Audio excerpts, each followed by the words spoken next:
출애굽기 20장 1절부터 17절까지 말씀을 봉독하겠습니다. 하나님이 이 모든 말씀으로 일러 가라사대 나는 너를 애굽 땅 종되었던 집에서 인도하여 낸 너의 하나님 여호와로라. 너는 나 외에는 다른 신들을 내게 있게 말지니라. 너를 위하여 새긴 우상을 만들지 말고 또 위로 하늘에 있는 것이나 아래로 땅에 있는 것이나 땅 아래 물속에 있는 것에 아무 형상이든지 만들지 말며 그것들에게 절하지 말며 그것들을 섬기지 말라. 여호와 너의 하나님은 질투하는 하나님인즉 나를 미워하는 자의 죄를 갚되 아비로부터 아들에게로 3, 4대까지 이르게 하거니와 나를 사랑하고 내 계명을 지키는 자에게는 천대까지 은혜를 베푸느니라. 너는 너의 하나님 여호와의 이름을 망령되이 일컫지 말라. 나 여호와는 나의 이름을 망령되이 일컫는 자를 죄 없다 하지 아니하리라. 안식일을 기억하여 거룩히 지키라.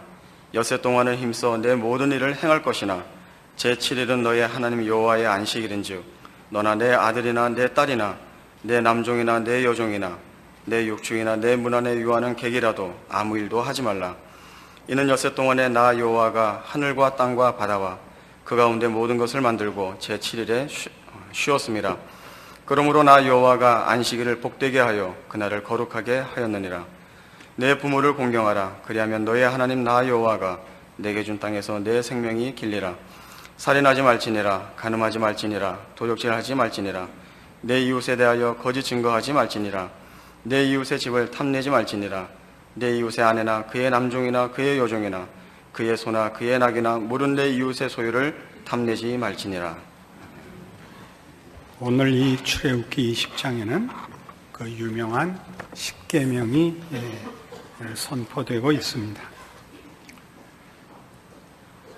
이 십계명의 요구는 하나님께서 하나님의 백성으로 부른 모든 각 영혼들 개인에게 요구하시는 신앙적 명령입니다. 하나님 외에 다른 신을 섬기면 안 되며 안식일을 지켜야 하며 부모를 공경해야 하며 거짓말을 하지 않으며 이웃과 싸우지 않아야 합니다. 그런데 이 명령들을 보시면 다 너무 부정적이고 소극적이라는 느낌을 가지실 것입니다. 무슨 적극적이고 긍정적인 명령이기보다 이렇게 부정적이며 아주 소극적인 명령으로 되어 있는가? 거기엔 이런 이유가 있습니다. 우리는 보통 어떤 명령을 받을 때 혹은 어떤 규칙을 이해할 때 그것을 지키면 상 받고 그것을 어기면 벌을 받는다 하는 기준으로서 법이나 규율이나 또는 명령을 이해합니다. 그러나 여기 등장하는 십계명은 복을 받는 조건도 아니고 벌을 받는 조건이 아닙니다. 이렇게 얘기하면 많이들 당황하실 수 있는데 이 십계명으로 대표되는 모든 율법은 또는 기독교가 요구하는 신앙상의 모든 요구들은 그것이 복을 받거나 구원을 받거나 하는 기준으로서 조건으로서 제시되는 것은 하나도 없습니다. 신앙이 요구하는 모든 것은 하나님의 백성이 되었기 때문에 받는 명령입니다. 그러니까 오늘 이 본문도 이 십계명이 요구되는 근거가 2절에 있듯이 나는 너를 애굽 땅 종되었던 집에서 인도하여 낸 너의 하나님 여호와니라 가 근거가 되어 요구하는 것입니다.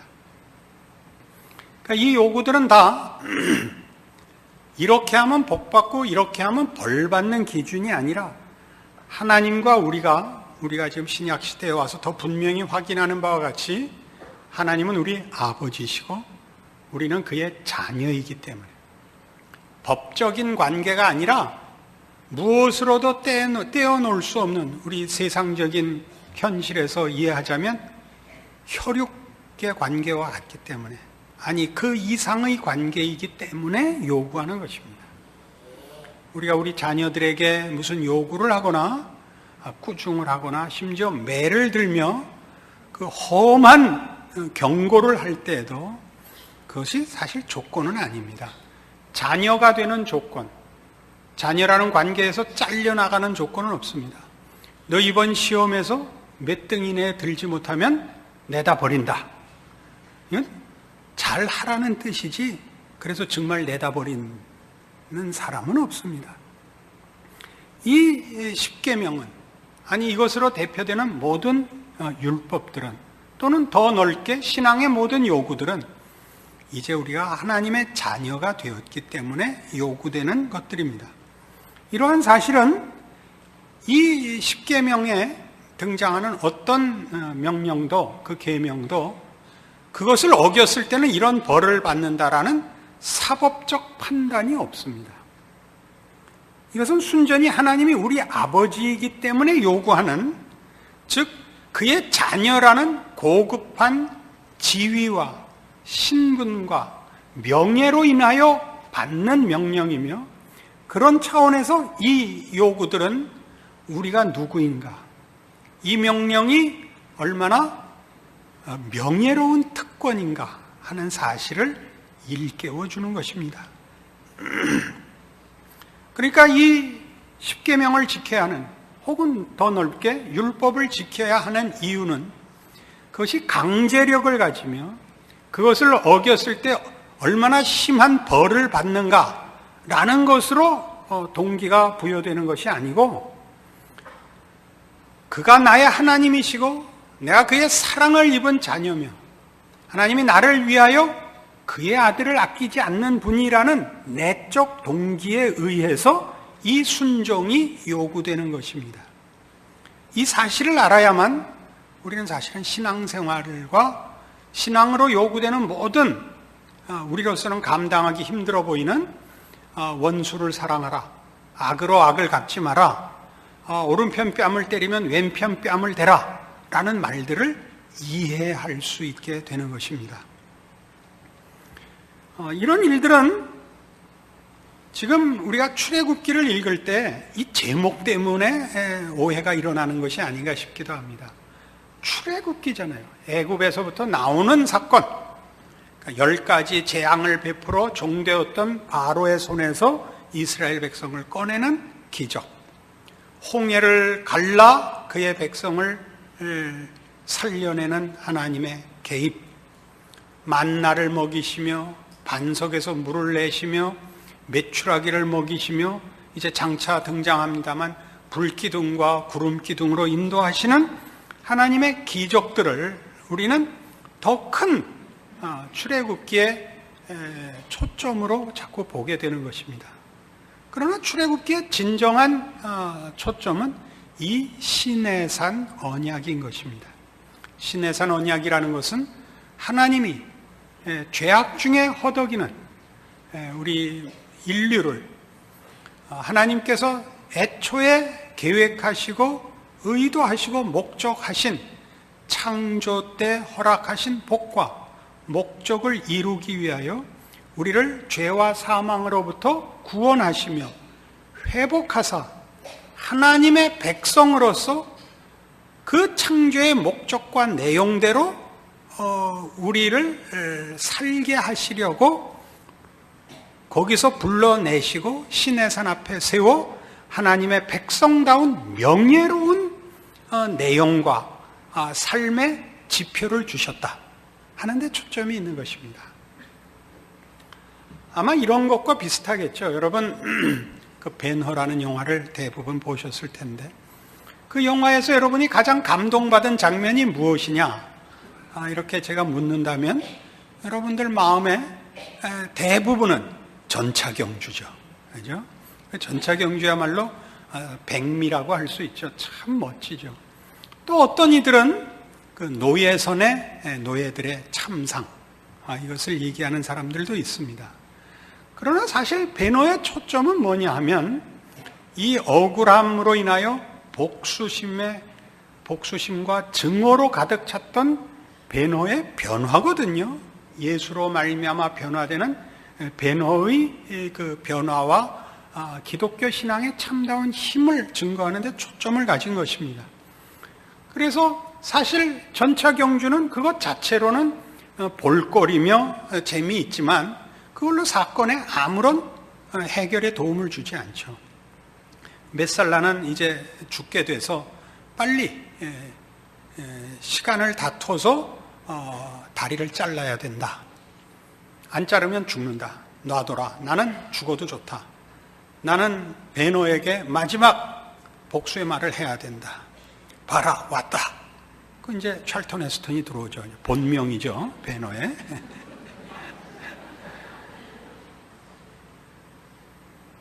승부는 아직 끝나지 않았다.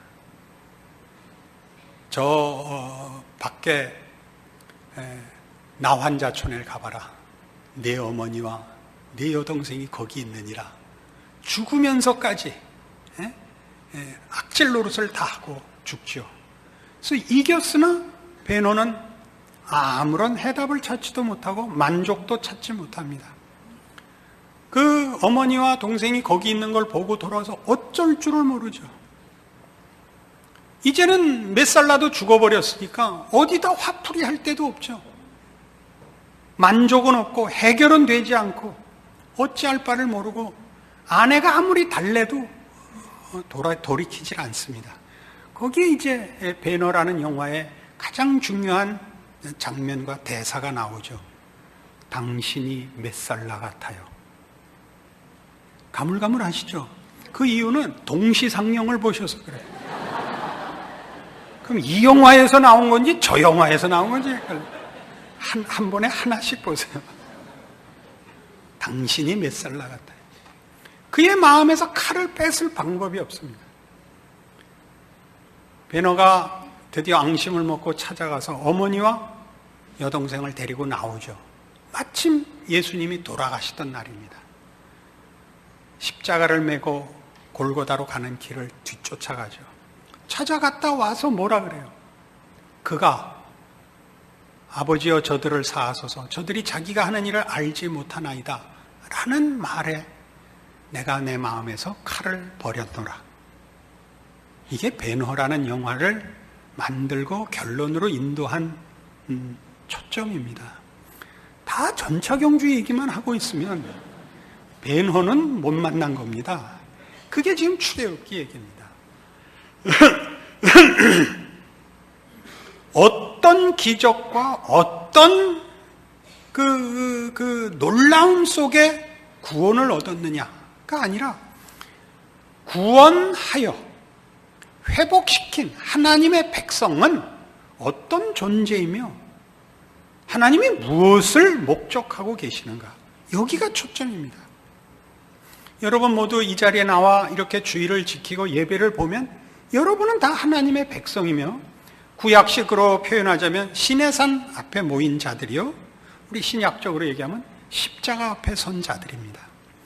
여러분 중에는 이런 10가지 재앙과 홍해가 갈라지는 것과 반석에서 나오는 물과 하늘에서 떨어지는 메추라기와 만나를 먹은 그런 기적의 간증거리들이 있을 수 있습니다. 어떤 이들은 그렇게 기가 막힌 간증거리가 없을 수도 있습니다. 문제는 뭐냐면 그건 모두 다 방법이야 어땠든 체험으로는 차이가 나든 궁극적인 목적은 하나님 앞에 세우기 위함이었습니다.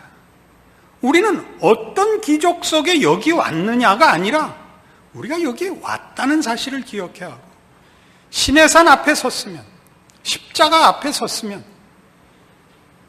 죄와 사망의 자리로부터 구원을 얻은 자로 회복된 자로 하나님이 원래 창조하실 때 가졌던 하나님의 형상대로 만들어 하나님이 영광 받으시기를 기뻐하며 하나님이 지으신 이 세상이 하나님의 목적하심과 복주심으로 회복되는 일을 우리 안에 이미 시작하셨고 이제 우리로 하나님이 창조주 되시고 섭리자 되시고 심판자 되시며 공의로우시고 은혜로우시고 복되신 하나님이신 것을 증거하는 일에 나 자신이 증인이요 하나님의 통치를 실현시키는 사람으로 서 있다라는 신앙적인 자각을 해야 됩니다.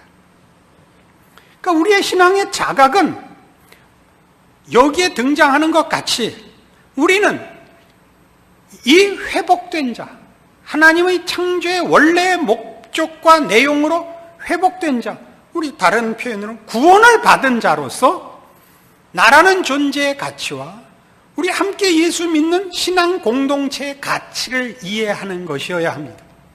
그러니까 이 요구들은 전부 왜 부정적으로 나오느냐 하면 이미 우리가 복을 얻은 자리고 더 이상 남아있는 복을 더 구해야 할 복이 없는 하나님이 주실 복을 다 준 자라는 뜻입니다. 그걸 깨지 마라. 그 자리에서 떨어져 나가지 마라. 그래서 이게 부정적이고 소극적입니다. 게다가 이것은 말하자면 이런 신앙 공동체를 깨는 것을 금하는 법들입니다. 기본적인 초점이 더 나아가라가 아닙니다. 더 나아갈 것이 없을 만큼 하나님은 다 주셨습니다. 우리는 거듭난 자, 하나님의 창조의 그 복주심을 회복한 자로 이렇게 모여 있습니다. 그러니까 우리는 이 신앙 공동체를 깨는 일들을, 방해하는 일들을 중요한 계명으로, 경고로 기억해야 하며 동시에 세상 속에서 살 때 우리라는 존재가 어떤 존재인가를 이해해야 하는 것입니다. 나를 보면 세상이 하나님을 봐야 합니다. 그것은 윤리 도덕적인 문제를 상회하는 성경이 주장하는 모든 성도들에게 요구하는 이 명령, 너희는 세상의 빛이요 세상의 소금이다 를 실천하는 것입니다. 어떻게 빛이고 소금이냐? 그럼 우리는 죄와 사망으로부터 구원함을 받아 하나님께서 우리를 새 사람으로 지은, 신약 성경에 표현된 대로 의와 진리의 거룩함으로 지으심을 받은 새 사람입니다. 내가 있는 곳에는 하나님의 통치가 시행이 되며 나라는 존재는 하나님을 모르며 죄와 사망에서 회복되지 못한 자들이 볼 때 차별화되어야 됩니다.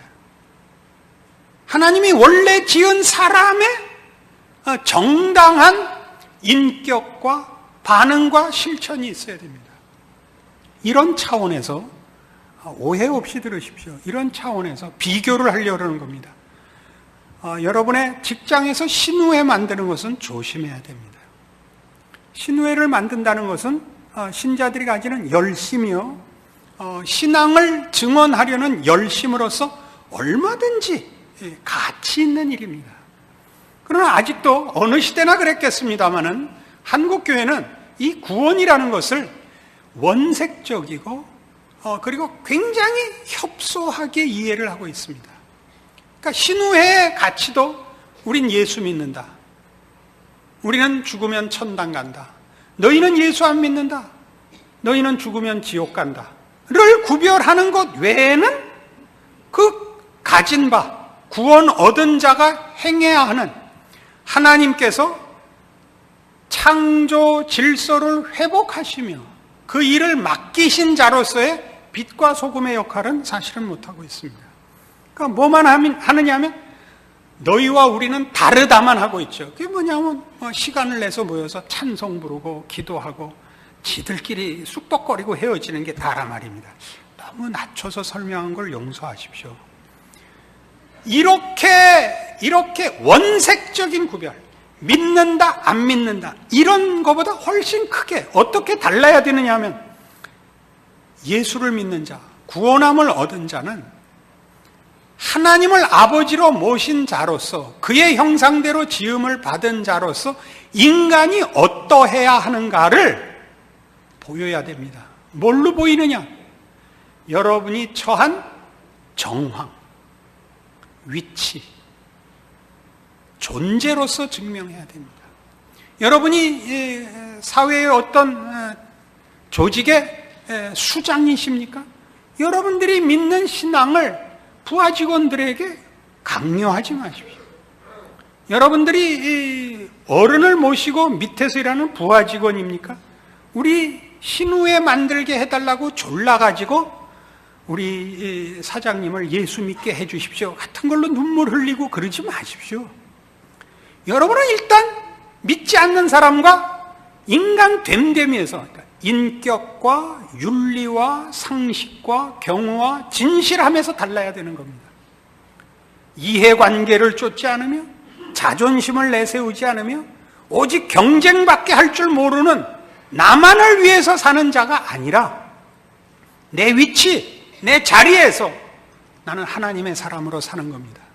어떤 하나님의 사람? 원수를 사랑하며 우리를 핍박하는 자를 위하여 기도하며 악으로 악을 갚지 않으며 오른편 뺨을 때리면 왼편 뺨을 대는 자로 삽니다. 이런 것들은 다 뭘 의미하느냐 하면 정말 맞고도 히히 웃으면 그건 정신병원에 잡혀갑니다. 그건 다음엔 여기다가 가시라도 받고 나와서 못 때리게 해야 될 겁니다. 질서가 깨지는 짓을 하라는 뜻이 아닙니다. 사회 질서와 법 질서를 지켜야 합니다. 그러나 이런 요구들은 다 우리는 하나님을 아버지로 모신 자로서 우리의 필요가 다 하나님께 있고 내 이웃의 것을 뺏어서 내가 내 필요를 채우는 존재가 아니라는 것을 증언한다는 의미입니다. 그러니까 우리는 보복하지 않으며 우리의 필요를 내 이웃과 경쟁해서 이겨야 소유하는 자가 아니라는 뜻입니다. 그러니까 어떤 율법사가 예수님께 물었죠. 선생님이요, 율법 중에 가장 으뜸가는 제일 되는 계명이 뭡니까? 예수님께서 이렇게 답하셨습니다. 첫째는 네 마음을 다하고 뜻을 다하고 성품을 다하여 주 너의 하나님을 사랑하라 하셨으니 이것이 크고 첫째 되는 계명이요. 둘째는 이와 같으니 네 이웃을 네 몸과 같이 사랑하라 하셨으니 이 두 계명이 온 율법과 선지자의 강명이니라. 왜 사랑이죠? 그러니까 지금 우리가 보는 이 10계명으로 대표되는 율법의 내용은 이러지 마라, 이러지 마라, 이러지 마라라는 최소한의 요구들입니다. 그러나 그 요구는 우리에게 이미 하나님이 아버지 되시고 하나님이 가지신 모든 것으로 우리에게 주셨기 때문에 그러니까 이 복된 자리에서 벗어나지 마라, 떨어져 나가지 마라로 된 것이요. 그 율법이 지향하는 것은 그러니까 그 율법으로 이렇게 감싸고 보호되고 경계선을 그어 궁극적으로 적극적으로 요구되는 것은 하나님 안에서의 충만이다 이거죠. 그러니까 너희는 네 이웃하고 싸우지 마라. 네 이웃은 네 경쟁자도 아니고 보복하고 싸워야 할 대상도 물론 아니고 네 필요를 위해서 동원해야 되는 수단도 아니다. 네 필요와 네 만족은 오직 하나님께 있다. 충만하게 있다. 이것이 성경의 가르침입니다. 그러니까 우리 모두는 사실은 아까도 얘기한 것 같이 하나님이 이런 큰 기적으로 이스라엘을 구원하셨고 또 하나님이 그 아들을 보내서 십자가를 지워 우리를 사랑하고 구원하셨다면서 왜 그 기적이 우리의 필요에는 동원되지 않느냐라는 불만이 모든 성도들의 신앙을 방해하고 있는 것입니다. 그러니까 우리의 요구는 이거죠. 아주 간단한 것들입니다. 하나님 아버지, 세 끼 밥 먹고 살게 해주십시오. 하나님 아버지, 우리의 서울에 있는 대학교 가게 해주십시오. 우리가 남한테 자존심을 굽히고 가서 처량한 신세는 되지 말게 해주십시오. 그러나 하나님은 우리에게 뭐라고 답하시느냐 하면 그것보다 더 중요한 것을 다 이미 줬느니라. 너는 내 자녀니라. 네가 그런 어려운 처지에 있고 자존심이 상하고 고달픈 인생에 있다는 것은 내가 이 빛을 어두움에 비추기 위하여 너를 사망의 골짜기로 보낸 탓이니라. 네가 서 있는 자리에서 곤고한 형편에 있는 이웃들 앞에서 네가 가진 것이 무엇이며 네가 당하는 모든 것이 네가 가진 것을 방해할 수 없다는 것을 증언해라. 이것이 말하자면 하나님이 우리에게 모든 것을 주셨다는 뜻이요, 우리를 그의 사랑 가운데서 지금 지키사 여러분의 지금의 현실이 있게 하신 것입니다. 그러나 우리는 우리의 신앙을 이렇게 바로를 항복시킨 것 같이 그렇게 증언하고 싶은 것입니다. 하나님이 나에게 발언권을 주셔서 사회적 지위와 권세와 어떤 성공을 가져야 하나님께 영광을 돌리며 예수를 믿으면 이렇게 복을 받노라 라고 얘기할 수 있다고 생각을 하죠. 서두에도 얘기한 것까지 우리는 이런 것들로, 이런 과정을 거쳐 우리는 하나님의 자녀라는 자리에 섰을 것입니다. 그러나 하나님이 우리를 하나님의 자녀로 삼는 과정에서는 이렇게 간증할 거리들이 그렇게 많고 우리가 실제로 듣고 우리도 그런 체험을 갖고 있을 수 있습니다만은 정작 신자가 해야 되는 신앙의 책임이란 것은 이 기적의 과정이 아니고 어떻게 여기 왔냐가 아니고 그건 다 은혜거든요. 와서 하나님의 자녀로서 지금 무엇을 어떻게 해야 되느냐, 여기에 전 책임과 전 관심과 전 순종이 달려있는 것입니다. 이것을 제대로 이해하신다면 여러분들은 불평할 것이 없습니다. 우리가 가지는 이런 일들은 이런 원색적인 것으로 증거되는, 이것도 오해 없이 들으십시오. 전도를 한다, 봉사를 한다, 이렇게 국한되는 것이 아닙니다. 그보다 더 큽니다. 우리가 가지는 인격, 우리가 가지는 상식, 우리가 가지는 예의, 우리가 가지는 경우는 하나님께서 이 땅에 허락한, 원래 창조 때 허락한 진정한 하나님의 속성으로부터 나온 창조 세계의 질서들입니다. 그러나 범죄한 인간들은 이 모든 것을 자기 치장에 썼죠. 우리가 잘 아는 대로 우리 동양의 의, 군자의 도라는 것은 자기의입니다. 나는 너와 다르다 하죠. 그러니까 이런 말이죠. 양반은 물에 빠져서 죽는 한이 있어도 개 헤엄은 안 친다, 이거죠. 자기 자존심이 전부죠. 그것이 근거가 되어 윤리를 지키는 거죠. 서양 세계도 마찬가지입니다. 서양 세계에 있는 상류 사회가 갖는 고급한 책임들이 있습니다. 그 고급한 책임들이라는 것은 상류 사회에 사는, 예전에는 귀족들이요, 지금은 어쨌든 상류에 속하여 지도자라는, 사회 지도자라는 이름으로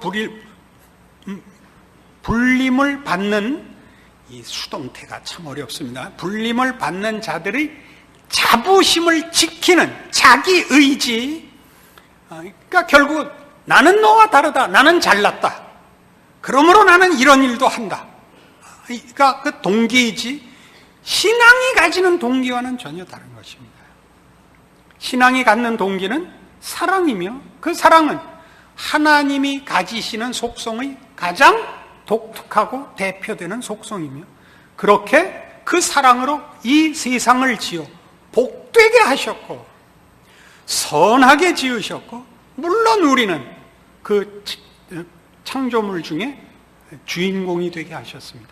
이제 그 책임을 여러분이 지켜야 합니다.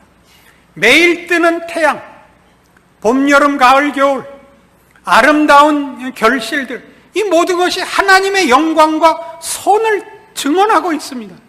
그러나 더 비교할 수 없이 더 큰 증거물은 구원받은 우리 신자들입니다.